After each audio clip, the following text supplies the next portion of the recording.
Adrien Dumont, architecte de Macbad associé. Maria Colomel, architecte de Macbad associé. Sylvie Borst, Paris et Métropole Aménagement, qui est maître d'ouvrage du bâtiment. C'est le centre social et culturel Pouchet. La place Pouchet, qui était un délaissé de voirie, qui était coincé entre le boulevard extérieur et le périphérique, devient un lieu de destination de par ce centre social qui vraiment contribue à l'animation du quartier et à sa couture vers les communes voisines, Clichy-la-Garenne et Saint-Ouen. C'est là qu'on est en plein dans le catalyseur du quartier. L'idée du projet, c'était clairement de rayonner autour du bâtiment, c'est-à-dire un bâtiment très ouvert, vu et être vu. Ça permettait de mettre en relation les gens qui traversent avec les bâtiments et les activités qui se passent à l'intérieur. On peut tout imaginer, il y a des cours de cuisine, il y a des activités variées pour les enfants, de la musique, du cinéma. Cette idée d'image domestique du bâtiment, elle vient de ce rapport à l'infrastructure et elle vient aussi par rapport à un quartier où on n'habite que dans du logement collectif. Donc c'était important que ces habitants puissent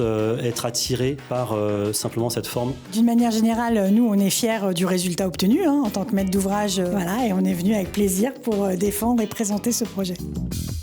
Clémentine Pujol-Soulet, architecte associée sur le projet. Voilà, du bureau APA et moi Bernard Quiraud du bureau BQ+A et on travaille ensemble sur plusieurs projets depuis longtemps. C'est donc une place pour ce petit village de Saint-Hilaire qui était dépourvu d'espace public et qui est entouré de quelques commerces que la commune a souhaité faire venir avec beaucoup de courage. Et voilà, donc c'est tout petit mais c'est au pied d'une très belle abbaye romane. Les matériaux, ce sont les matériaux en fait du village. Donc on n'a eu aucun apport de pierre extérieur au site. Tous les murs, toutes les constructions sont construits avec les pierres de Saint-Hilaire. Vraiment, il s'intègre parfaitement dans son contexte. À travers des techniques constructives qui ne sont pas celles de la maçonnerie ancienne, mais qui sont une sorte de transposition qui permet de retrouver une apparence très proche, y compris des maçonneries de l'abbaye qui dominent le site.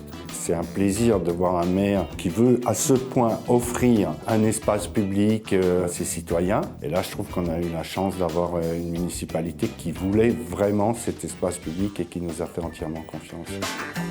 Nicolas de Couvelard, directeur du développement et du patrimoine d'Archipel Habitat. Et François Guinaudot, je suis associé de Titan. C'est du musée des Beaux-Arts de Rennes-Morpa. Il y avait le souhait politique de la collectivité de produire cet endroit, un lieu culturel fort, à destination des habitants, mais aussi ouvert sur la ville. Le musée vient se glisser vraiment dans l'existant, sous les logements sociaux. Il est accompagné derrière également d'une ludothèque et une halte garderie, donc c'est un projet un peu avec multi-équipement.